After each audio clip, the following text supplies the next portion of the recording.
Yo, mga Karepa Pips! Nandito na naman po ako.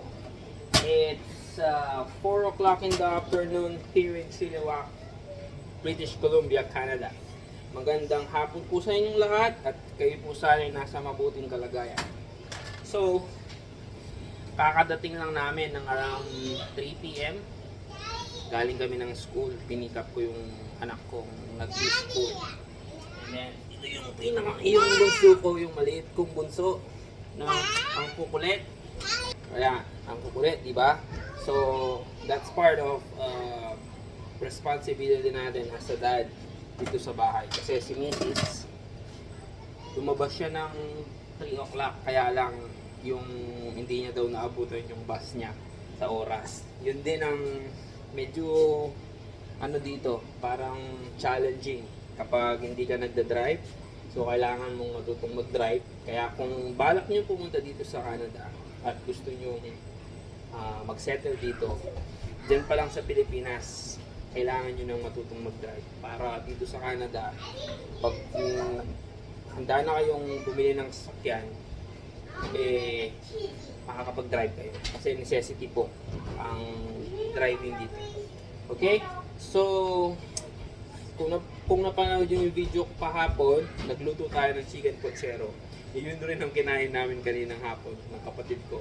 And as well, may tira pa nasa fridge. Yun rin po ang kailangan nating matutuhan dito, na kailangan nating matutong kumain ng mga tira-tira. Ngayon, magluluto ako ng may binili ako sa supermarket ng tatlong tilapia. So, gagawin ko, naisip ko, yung dalawa, i-steam natin, bigyan natin ng palaman sa loob. Tapos, yeah, okay. And then, come on. And then, after that, yung isa is ipapaksiw natin para bukas ng umaga, magsisinangag tayo, and then masarap yung paksiw na tilapia. Right? So, tapos nagluto pala ako ng tocino. Pwedeng baunin ng misis ko bukas. Okay? Ito yung aking ginawang palaman sa tilapia mamaya, no? Ito yung panggisa ko or paksiw, at yun yung mga tilapia nandun. So, 1, 2, 3 at linagay yung isa, ipapaksiw ko. Masarap sa sinangag bukas ng umaga.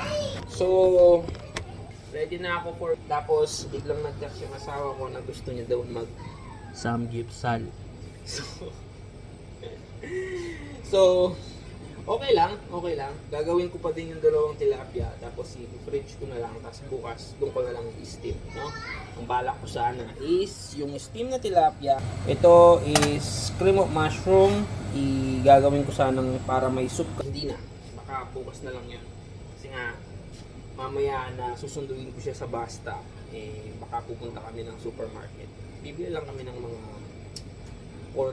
mga pork strips doon na pwedeng gamitin para sa samgyeopsal. Alright, mga Repa Pips, i-ready ko na. First, gigisa lang natin to. So mamaya, bigyan ko ng palaman ng ating tilapia. Tapos na. All good. Kasi gusto na daw mag-samji. So, pagbibigyan natin. Pagod. Sa trabaho, kailangan makain ng gusto. Diba? So, ganun lang po ang buhay dito sa Canada. May gusto kayong kainin, yun lang po yung tanging bayad nyo sa pagod sa trabaho. No? So, na, bibigyan ko lang ng oil para sa panggisa natin. Then, by the way pala, baka hindi ko siya ma-video bukas. Hindi ko ma-video bukas kung paano ko i-steam yung aking dalawang gagawin na tilapia na may palaman. Dito ko siya i-steam, guys. Pepa, ito yung steamer ko dito. And guess how much is this? May tinatawag dito sa Canada, may tinatawag na thrift store. Ukay-ukay, di ba? So dito, pag minsan pumunta kami sa mga thrift store, kasi yung mga ibang tao, pag ayaw na nila yung gamit, i-donate nila sa thrift store. Yung thrift store, bibenta nila ng mura. So yun, nabili ko yun. $5 sa isang steamer na ang ganda pa at in good condition pa. So i-steam ko lang siya doon bukas, tapos ayun, steam ko siya mga about 30 to 45 minutes, and then I will check, and then okay na. So right now mainit na yung oil ko. So ilalagay ko lang ang ating bawang.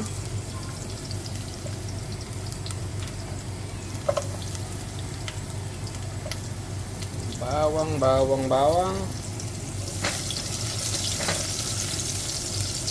Baka matanong nyo, ang konti naman ng pinapaksiw mo. Eh, napansin nyo na po, sinabi ko kanina, yung puchero na linuto kahapon hanggang ngayon nandun pa sa fridge. Hindi po kumakain yung mga kasama ko. Eh, yung bata, mga sabaw-sabaw at kanin lang. Minsan hindi pa nagkakanin. Kaninang pagdating namin, baka hindi nga kakain ngayong gabi. Kaninang pagdating namin, kumain na sila. May tira pa kaming spaghetti galing ng Jollibee last time. Punta kami ng Jollibee sa Suri. 1 hour away here sa place namin. So yun, ginigisa-gisa ko lang. At meron po akong bagoong doon na masarap din na nabibili dito sa supermarket. Kaya the best po ang magiging almusal bukas. And ready to go na for tomorrow. Meron ng bangon si Mrs., meron ng almusal, at another day, another challenge, another journey sa buhay dito sa Canada. Kaya po, ganito ang buhay sa Canada is basically, hindi mo siya masasabing masarap ang buhay, pero kung gugustuhin mo siya, siguradong mag-e-enjoy ka. Alright? So, sa mga still na nagtitink kung worth it ba ang pumunta sa Canada, in my personal experience, I can say yes. Worth it siya. Kasi gusto ko yung buhay dito sa Canada. No? So ang gagawin ko is ilalagay ko na yung mga parte na gusto kong paksiw. Ayun, 3 piraso, ginawa kong 3, isang tilapia. So, ibig sabihin, ko na siya ng mga seasoning or mga rasados.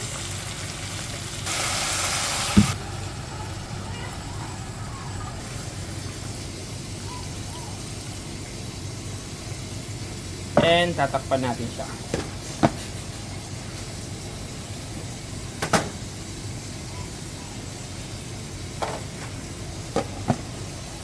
Alright, hintayin natin kumulo ang ating paksiw. So right now, habang hinihintay natin siya, ilalagay na natin ang palaman dun sa mga ginawa kong tilapia. I-remedy kong tilapia. So, nilinis ko na po to. So mostly ang binibili kong tilapia dito guys is frozen siya. Frozen. Hindi ko alam kung may mabibili na fresh na tilapia dito, pero may mabibili naman na fish na fresh, kaya lang medyo mahal sila. Hindi kaya ng budget. Pero okay naman yung lasa, pero hindi rin kamukha ng mga fresh na galing sa mga palaisdaan natin dyan sa Pilipinas. Maglalagay lang ako ng gloves. Ilalagay ko lang guys is maglalagay lang ako ng ating palaman dito sa pan ng tilapia. So, inano ko na to. Ang linagay ko dito is kamatis, onions, or sibuyas.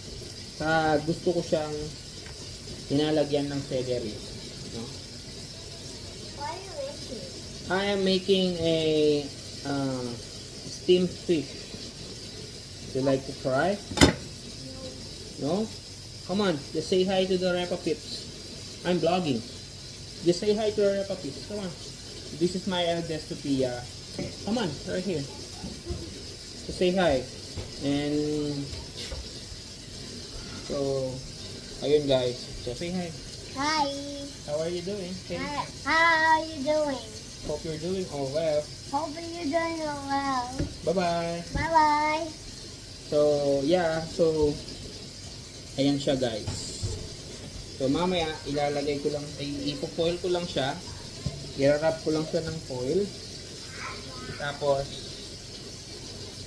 kumukulo na yung paksiw natin. Pero, inihina ko muna para matapos natin itong isa. Sa mga gawin natin. So, tapos, yung sa loob ng foil, bago ko siya ibalot, ang gagawin ko is bibigyan ko ng butter, tsaka doon ko ilalagay yung asin tsaka paminta. Para, kasi kapag nilagay ko siya ngayon dito, wala, matatapon lang, right? So, ang gagawin natin, hindi natin gagawin. Gagawin natin is, ilalagay natin sa foil. Papakita ko mamaya. Ito, meron na siya. Ito yung gloves ko. Meron pa tayong konting tira. So, ang gagawin ko niyan, ilalagay ko din siya sa labas ng ating foil. Para, pag naluto, pwede natin yung ilagay sa ano, sausawan. Yun ang pinakamasarap na parte, right? So, eto na guys. Ito na yung ating paksi. Babalitan lang natin other side. Oops, ayun. Sabi nga hindi tayo perfect. Kaya naalis yung balat ng ating. Ito pa guys ha. May kulang dito sa ating paksiw. Ang wala sa paksiw ko is siling pampaksiw. Sorry. And then mga ampalaya. Tapos eggplant or talong, yun, sarap yun. Ngayon lang tayo ng ibang sili. So, lalagay lang ako ng isa. Kasi baka sumobra yung anghang. So, yun. Lalagay ko lang siya, tapos bigyan lang siya mga 5 minutes pa. Just to make sure na maluluto talaga siya sa loob, no? So, ang gagawin natin ngayon guys is babalot na natin ng foil ang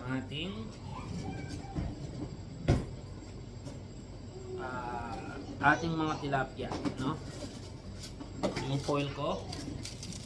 So, mag-roll lang ako ng foil dito.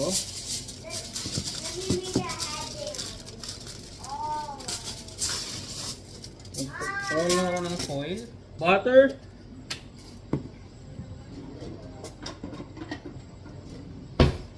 Ilalagay ko yung butter sa foil para kapag giniskim natin bukas, hindi siya magdikit-dikit.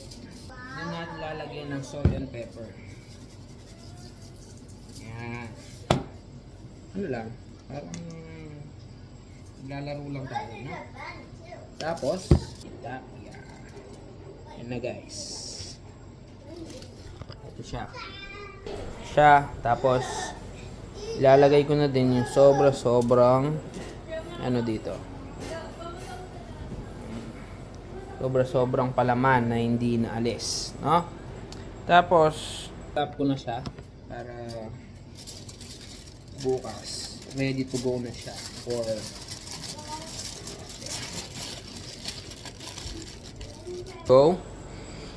hindi siya fancy pero at least, di ba? Nabalot siya. Dating siya. Ang dalawang tilapia na ginawa. Ngayon, gagawin natin, titikman natin yung ating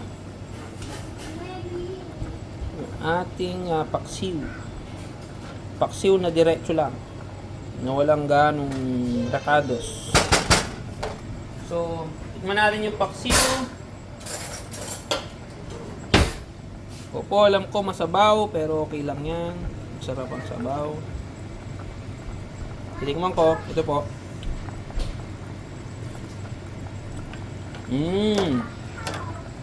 Okay guys, so ating tilapia na ginawa kanina. At ito, pwede na rin siya.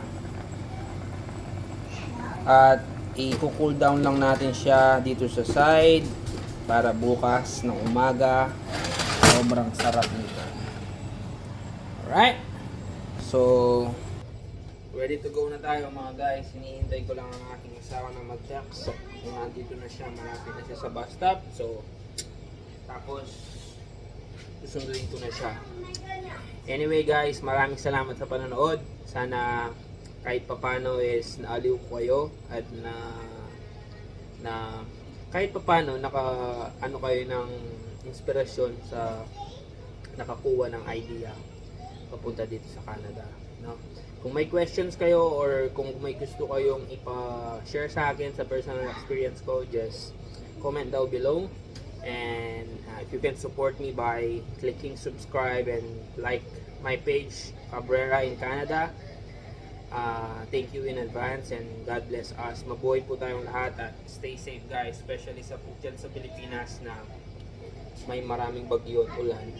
God bless everyone and have a great day everyone. Bye bye.